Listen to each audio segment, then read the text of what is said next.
CranioSacral system, as defined by Dr. John Upledger, who really developed the therapy, is the mechanism that actually produces the cerebrospinal fluid and pumps it through the body. And as it pumps and then it releases, and then it continues to make new cerebrospinal fluid all the time. So that's why this lecture was called Rhythm. We all have rhythm because there is a unique rhythm of the cerebrospinal fluid, its production and its reabsorption into the system. And so it's not the same as the heartbeat, it's pumping our blood, but it has its own rhythm. And the enclosed system consists of the cranium, all the bones in the head, which all move, the lining of the skull, the meninges, so there's 3 layers of that. And then from there, there's a whole tube that protects the spine. It comes down to the sacrum. And within that system is where the cerebral spinal fluid coming from the brain begins to fill, and then it actually goes out into the rest of the body, flowing through the blood, and the blood plasma, the lymph, and the cerebral spinal fluid are all what they often call a ground substance, flowing in between all the layers of fascia and connective tissue everywhere, which is why we can not only, as therapists, feel the rhythm in the bones of the skull or on the sacrum, but anywhere in the body, because the reflection of that movement, of that pumping, will go through the whole system and create an expansion and a contraction, an expansion and a contraction. So the actual session often begins with my tuning into that rhythm in different places of the body, just to kind of see how it's working, and is it even? Is it restricted? You know, is it stopped? Is it small or large amplitude? So, and that indicates, that will show where there's primary restrictions in the body. So somebody might have a pain in the shoulder or the neck, and then I'll check through the body and find out, gee, the strongest restriction is actually in the hip, and we'll work there, and that'll begin to release up here. So because of that connection, how everything in the body is connected, and all of our systems are connected, this makes it a therapy that can have profound impact on all the systems of the body, improving the immune system, the circulation, and particularly with more efficient flow of cerebral spinal fluid, that is actually cleansing the brain, taking out toxins, which might make you smarter. It might delay the onset of dementia or Alzheimer's. They're studying that. But taking out the toxins and then bringing in the nutrition. So it will improve the nutrition, the nourishment of the brain. If we're flowing better, if it's all flowing better. But if you can imagine, like as our tissue gets tight, or we get dehydrated, or we have an injury, or a chemical insult in the body, or an emotional restriction, when you press on all that and sort of squeeze out the fluids, like things aren't getting through well. But through this therapy, and I'll explain why, all those layers, the whole body begins to soften and relax and release and open, and then everything begins to move better. So that idea actually, from my understanding, Dr. John Upledger, who developed CranioSacral Therapy, was an osteopath, a DO. So you see that more and more. There are a lot of DOs in the, treating us now, MDs, DOs, and it's much more common. But back in the day, late 1800s, there was Andrew Still was a surgeon in the Civil War, and he was really concerned about what the direction that medicine and pharmaceuticals at the time, whatever they were going. And he was the father of osteopathic medicine. He developed osteopathy based on the body as a unit, as one whole unit. Our mental, emotional, physical, spiritual, psychological aspects all interact. there is also an inner wisdom, an inner intelligence in our bodies. On the cellular level, every cell of our body has memory, has intelligence. And he believed that within us, we know how to heal and self-correct, self-regulate. They use different words for that, coming back into balance, releasing, healing on our own. So those are core beliefs in osteopathic medicine. And through the years, osteopathy developed, cranial osteopathy developed, because there was another man named Sutherland who was very fascinated with the cranial bones and why they looked the way they did. If you've ever seen pictures of a skull and how the cranial bones fit like this. And he's like, they're meant to move. They're meant to move. And the current thinking was, everything fuses and we have like this bowling ball. And that really didn't start changing until John Upledger in the probably 40s, 50s, 60s, he was still running into some of that thinking that had already been changed all throughout Europe. But there were some schools still in the U.S. that were unclear of teaching their medical students that, well, the bones fuse together and we got this rock-hard ball for a head.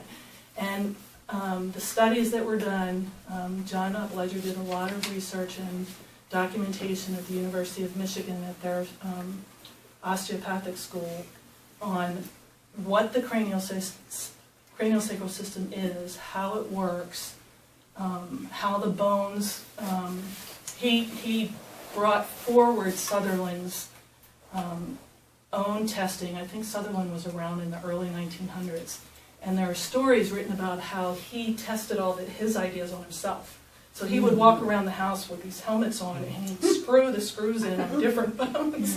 And between him and his wife, they wrote journals, tons of documentation on the impact of these restrictions on all the different bones in the head, and how it would clamp down and affect certain parts of the brain. And John Upledger was fascinated with that work, and he brought it forward more and studied more about this rhythmical movement and how every bone needs to move smoothly for the system to function well.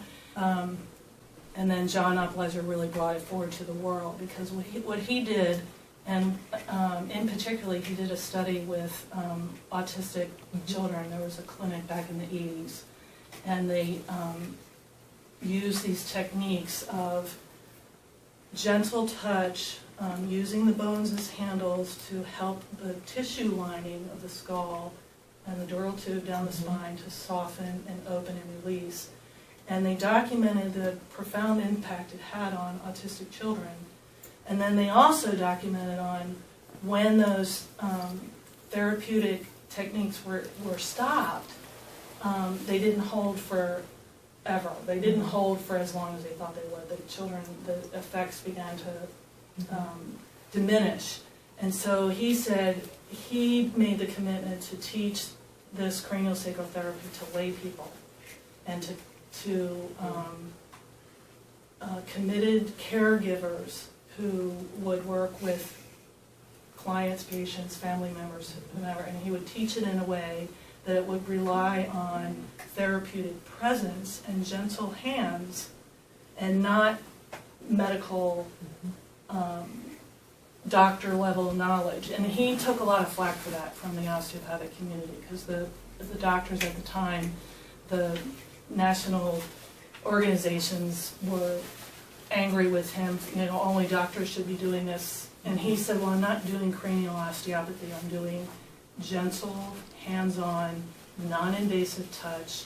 It relies on a neutral, grounded presence of a therapist and very sensitive, listening hands. And he built a therapy from that, a whole style of working with this, using the craniosacral system as kind of like the key to unlock the door, to enter the body, to become a witness to a person's inner wisdom, their own ability to heal themselves, and to be a facilitator of that process to take place. So there are techniques that are taught, and then there's a therapy style that develops out of that over time. So let me give you just one example from my life that's not craniosacral therapy, but it's very similar. I taught swimming for years at the Y here in Paoli, and I love teaching the kids, and I love teaching the ones that had the most trouble, you know, that were the most afraid or had little experience in the water. It was difficult to learn how to do the breathing or to put their face in the water even. And what happens with their body when they have that much fear? It's like this, right? Let's float on your back. And they're like, you can't float if you're like that. And there's all this restriction and tightness and holding.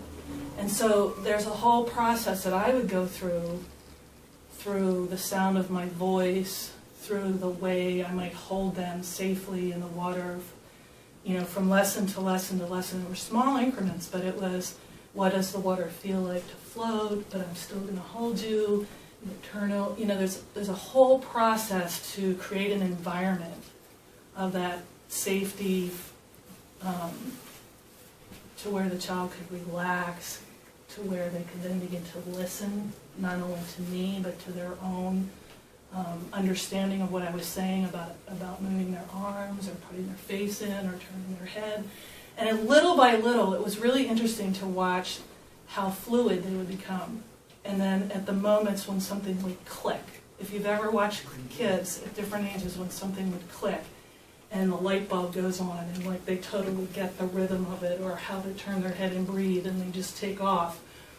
So it was really important to kind of set, to create an environment that would allow them to be really in their body, you know, really be able to take it in and listen, feel the water, do what they need to do, translate for themselves, you know, what I was talking about and how it worked in their body. And I was thinking about that recently, how similar that is to a craniosacral therapy session. Has a lot to do with being present to someone, creating an environment so that their body, first of all, there's a communication that's going on at an unconscious level between their inner wisdom and mine. Don't even have to say anything, but they can. Their body is feeling my hands and sensing, do I like this touch? Do I feel comfortable? Is this person competent? Or whatever might be going on a subconscious level. But you can see it in the person as they begin to relax into the table. And the person's dressed, they're laying on the table through the whole session, usually on their back, you know, with pillows if they need. But the different handholds that begin to assess the rhythm are also just communicating like, I'm here to support your process. It's all nonverbal, but it's setting the stage for helping someone to tune into their own body awareness. They may not even be able to articulate that, but there's some level in which the body just begins to relax, open.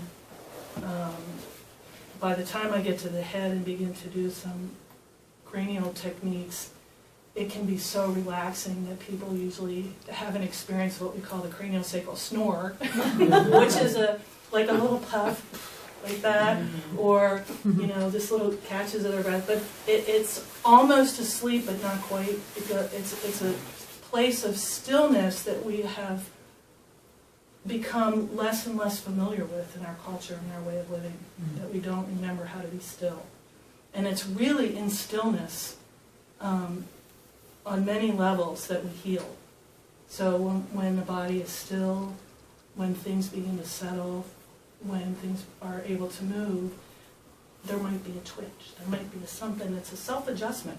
And I just watch, you know, or if the body says, you know, if there's a desire to, or I may sense that the pelvic bones are uneven, and I may just be there with this gentle touch and wait. It's a lot of waiting in these sessions, which as you get used to it, there's no sense of time. So initially somebody might say, well, it doesn't seem like you're doing very much, you know. Oh, I'm listening to your body.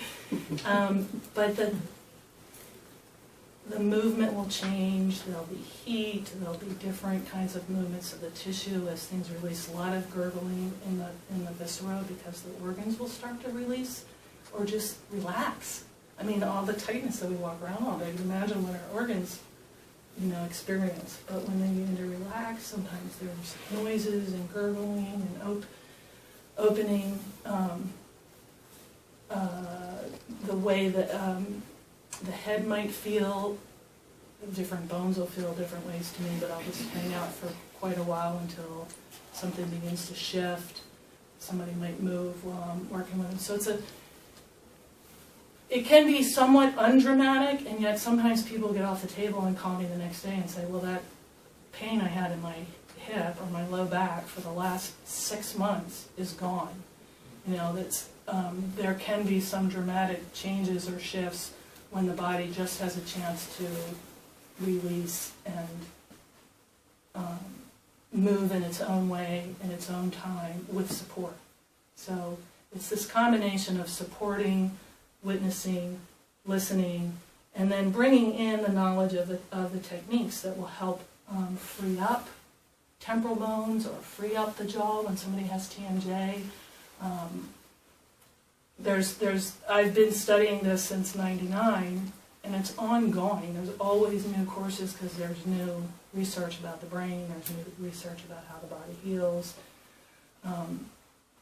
And so back to the very, very beginning where I started to say something about the gift of this practice here is that we need both. We need manual therapies, we need approaches that are direct, that diagnose, that set up a protocol, that help fix things, and then the other side, the alternative, the types of therapies that actually help that all to integrate and begin to listen and allow all that work to go deeper into the system.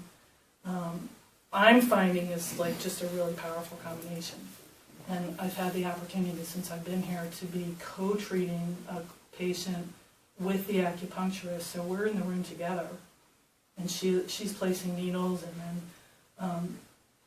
while he's with those, I can do some craniosacral and feel into his body in different ways, and I feel like it's really helped him a lot, and